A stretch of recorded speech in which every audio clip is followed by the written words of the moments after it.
Sa likod ng mga naglalakihang gusali at kumikislap na mga ilaw ng Hong Kong, kung saan tila bawat sulok ay puno ng kayamanan at oportunidad, ay mayroong kadiliman na lumalantad lamang sa mga kahabag-habag na pagkakataon. Sa likod ng mga saradong pintuan ng mga marangyang apartment at matataas na gusali, ay may mga lihim na nakatago, at buhay na unti-unting nasisira. Noong October 2014, sa marangyang distrito ng Wan Chai, ay may nag-anyong malamig na katotohanan ang kadiliman at trahedya. Dalawang babae na sina Sumarty Ningxi at Jessie Lorena ay naging biktima ng isang lalaki na ang magarbong buhay ay may nagkukubling kaluluwa na may kakayahang gumawa ng di masukat na kalupitan. Si Rurik Jateng ay isang pangalan na sa unang tingin, ay kumakatawan ng respeto. Isang British banker na nagtapos mula sa mga prestihiyosong unibersidad, namuhay siya ng isang buhay na pinapangarap ng karamihan. Sa tila perpektong buhay ng isang mayamang banyaga, natagpuan ng dalawang babae ang isang nilalang na may pusong bato. Isang lalaking nagsusuot ng maskara ng pagiging edukado at makapangyarihan, ngunit sa loob ay isang halimaw na handang pumatay. Sa pribadong espasyo ng kanyang marangyang apartment, lumubog ang kanyang isipan sa isang nakapanghihilakbot na bangungot, na nagdala sa malupit na pagkamatay nina Sumarty at Jessie, dalawang babaeng dumayo sa Hong Kong para humanap ng mas mabuti at maginhawang buhay. Ito ay kwento ng kasakiman, kapangyarihan, at ang madilim na bahagi ng tao na hindi madaling makita. Ito ang kwento ng kung paano ang di matatangging pribilehiyo, na pinagsama sa isang sirang pag-iisip, ay nagdulot ng isa sa mga pinakamatinding krimen sa kasaysayan ng lungsod. Ating alamin ang kabuuan ng kwento, at tuklasin ang katotohanang nagkukubli sa madilim na buhay ni Rurik Jateng.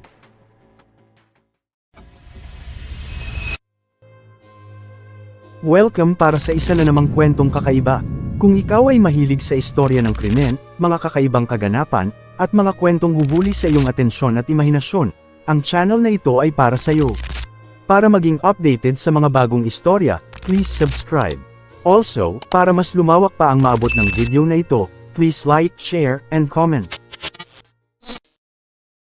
Noong gabi ng October 27, 2014, nakipag-ugnayan si Rurik Jateng kay Sumarty Ningxi sa ilalim ng pagpapanggap na kukunin siya para sa kanyang serbisyo. Hindi alam ni Sumarty na isang kapahamakan ang kanyang pinasok nang siya ay dumating sa marangyang apartment ni Rurik sa distrito ng Wan Chai. Ang natagpuan niya ay hindi lamang isang tahanan, kundi isang maingat na inihandang silid ng lagim. Ilang araw ang ginugol ni Rurik sa maingat na paghahanda ng kanyang apartment, inihahanda ito para sa tinatawag niyang mga sesyon ng pagpapahirap. Ang antas ng pagpaplano ay nakakagulat. Pinuno niya ang kanyang tahanan ng mga kagamitan sa pagpapahirap at inensayo sa isip ang karahasan na kanyang isasagawa. Pagdating ni Sumarty sa apartment, siya ay pinwersa at sumailalim sa mga oras ng di masukat na kalupitan. Si Rurik, sa kalagayang dulot ng droga, ay iginapos at tinakpan ang bibig ni Sumarty, habang ni-record sa kanyang telepono ang malupit na pang-aabuso. Ang mga video ay nagpakita ng isang lalaking nakakabahala ang katahimikan. Tila kinukwento ang sarili niyang kalapastanganan sa kamera. Ilang oras ang ginugol ni Rurik sa sunod-sunod na pisikal at sekswal na pang-aabuso kay Sumarty. Ang kanyang mga pagsusumamo para sa awa ay binaliwala ni Rurik habang umabot ang kanyang sadistikong pagnanasa sa rurok ng kahindik-hindik na karahasan. Sa huli, tinapos ni Rurik ang paghihirap ni Sumarty sa pamamagitan ng pagsaksak nito sa leeg ng babae gamit ang isang kutsilyo. Ngunit kahit sa kamatayan, hindi pa natapos ang kalbaryo ni Sumarty. Inilagay ni Rurik ang walang buhay na katawan ng babae sa isang suitcase at iniwan ito sa balkonahe ng kanyang apartment, na parang nagtapon lamang ng isang walang kwentang bagay. Sa mga sumunod na araw matapos ang pagpaslang kay Sumarty, lalong tumindi ang pagnanasa ni Rurik sa dugo. Wala siyang ginawa upang itago ang krimen, bagkus nilubog niya ang sarili sa kanyang kalupitan, muling pinanood ang video ng pagpatay at patuloy na nagpakalunod sa paggamit ng cocaine. Ngunit agad siyang nilamon ng pagnanais ng isa pang biktima at ng masidhing pagnanasa. Noong October 31, 2014, si Jessie Lorena ang kanya namang pinuntirya. Pinaniniwalaang nanirahan si Jessie sa Hong Kong ng mahigit 8 taon. Dati siyang domestic helper, ngunit kalaunan ay naging part-time disc jockey sa isang pub na matatagpuan din sa Wan Chai Red Light District. Huling nakita si Jessie bandang alas 8:45 ng gabi na yon, sa labas ng isang pub, at sandaling nakausap si Robert Van den Bosch, isang Dutch DJ na nagtatrabaho sa pub at kakilala ni Jessie sa loob ng 4 na taon. Sinabi ni Jessie kay Robert na siya ay pupunta sa isang Halloween party. Ito ang huling kilalang pakikipag-ugnayan ni Jessie bago ang kanyang pagpaslang. Sa pangakong malaking halaga ng pera, inalok ni Rurik si Jessie na tumungo sa kanyang apartment, tulad ng ginawa niya kay Sumarty. Wala siyang kaalam-alam sa kapalarang naghihintay sa kanya. Pagkapasok ni Jessie sa apartment, agad siyang pinwersa ni Rurik. Ang kapalaran ni Jessie ay natakda sa paraang nakakakilabot na kahalintulad ng kay Sumarty. Ang kalupitan ng atake ay lampas sa imahinasyon, at muling ni-record ni Rurik ang buong pangyayari. Tila isang perbersong kasiyahan ang kanyang nadama sa pagdodokumento ng kanyang mga krimen, na para bang isang baluktot na anyo ng sining. Sumailalim si Jessie sa isang nakapanlulumong pang-aabuso bago tuluyang tinapos ni Rurik ang kanyang buhay sa parehong paraan na ginawa niya kay Sumarty, sa pamamagitan ng pagsaksak sa kanyang leeg. Ngunit sa pagkakataong ito, hindi na niya pinagtangka ang itago ang bangkay. Nanatili ang walang buhay na katawan ni Jessie sa loob ng kanyang apartment, isang madilim na patunay sa mga nakapanlulumong pangyayari na naganap sa loob ng mga pader nito.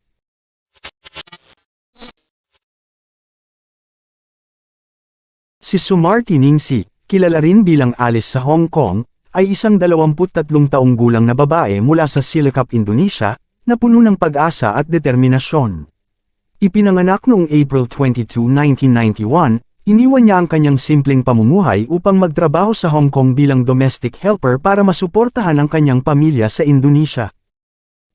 Ang masiglang lungsod ay nag-alok ng mga oportunidad, ngunit nagdala rin ng mga hamon na kailangang harapin ni Sumarty, tulad ng maraming migranteng manggagawa. Matapos magtapos sa elementarya, nagpakasal si Sumarty at nagkaroon ng anak na 5 taong gulang pa lamang nang siya ay mapatay. Una siyang nagpunta sa Hong Kong noong 2011, kung saan siya ay nagtrabaho bilang domestic helper ng 2 taon at 8 buwan. Nang bumalik siya sa Indonesia noong 2013, nag-aral siya ng kursong disc jockey sa loob ng 5 buwan sa Yogyakarta. Bumalik si Sumarty sa Hong Kong noong August 2014 gamit ang tourist visa, at naghanap ng bagong trabaho bilang disc jockey. Bago ang kanyang pagpanaw, sinabi pa niya sa kanyang pamilya ang plano nitong pag-uwi ng November 2 ng kaparehong taon. Para matugunan ang pangangailangan, kumuha siya ng iba't ibang trabaho, kabilang na ang sa industriya ng sex, habang pinapanatili ang kanyang dignidad at ang kanyang determinasyon na maitaguyod ang kanyang mga mahal sa buhay. Samantala, si Jessie Lorena, na kilala rin bilang Jessie Lorena Ruri, ay unang inakalang isang 30 taong gulang na Filipina. Ngunit kalaunan ay natuklasang siya ay mula sa Muna Regency, Southeast Sulawesi, Indonesia, at ang kanyang tunay na pangalan ay Seneng Mujezi.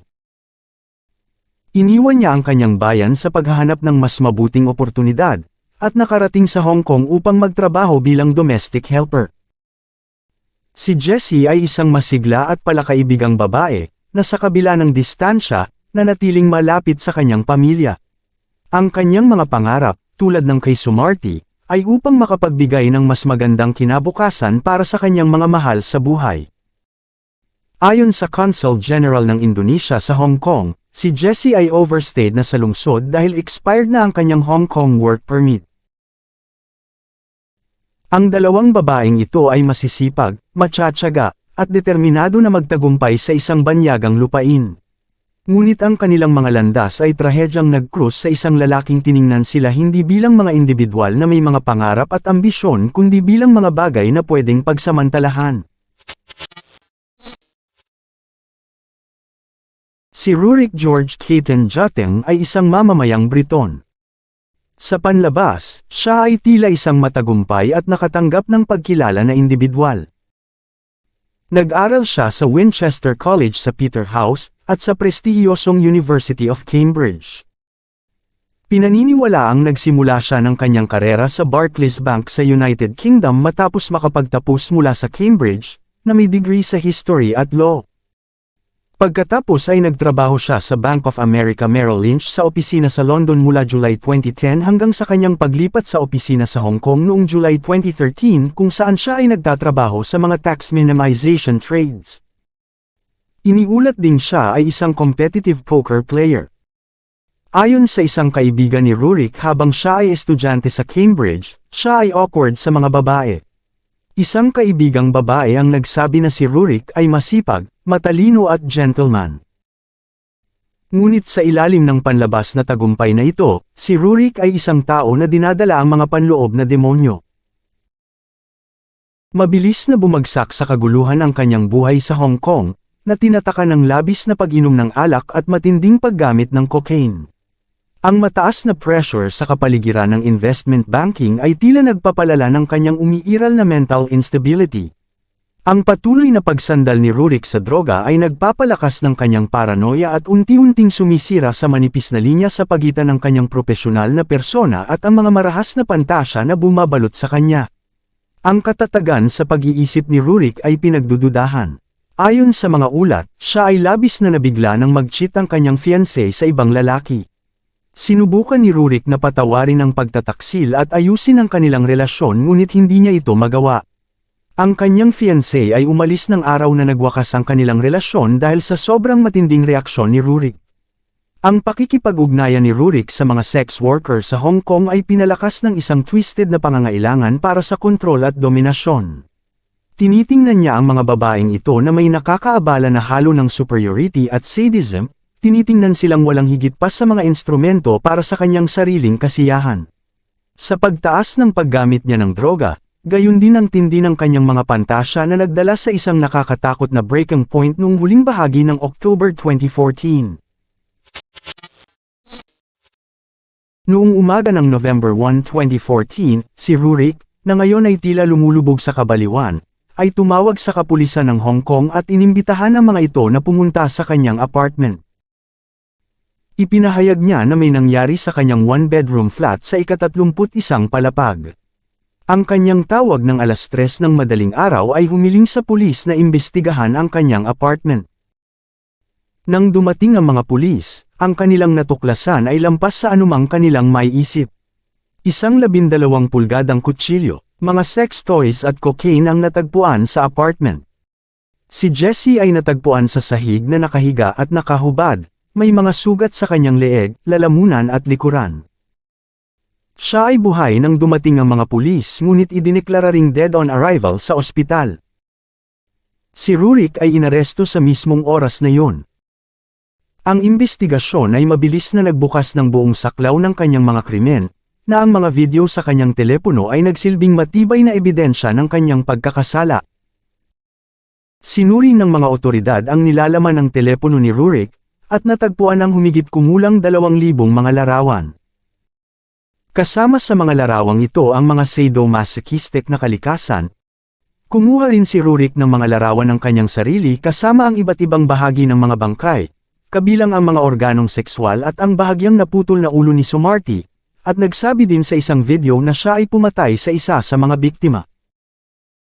Si Rurik ay sinampahan ng kaso para sa pagpatay sa 2 babae.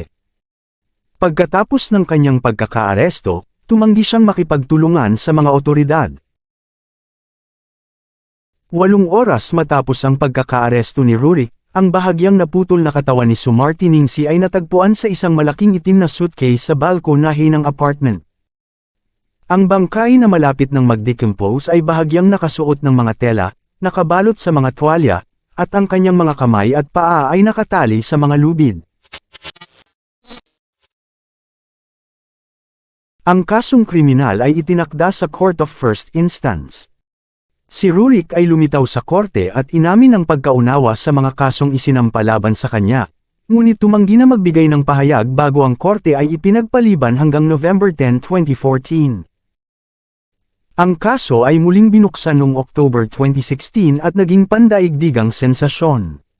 Ang mundo ay nanood ng may pagkagulat habang ang mga detalye ng kaso ay inilalantad.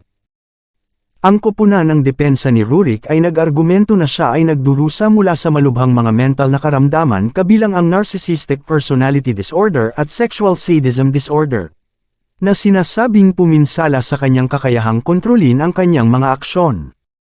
Ngunit ipinakita ng prosekusyon ang isang magkaibang larawan, isang tao na lubos na may kamalayan sa kanyang mga aksyon at maingat na plinano ang mga pagpatay.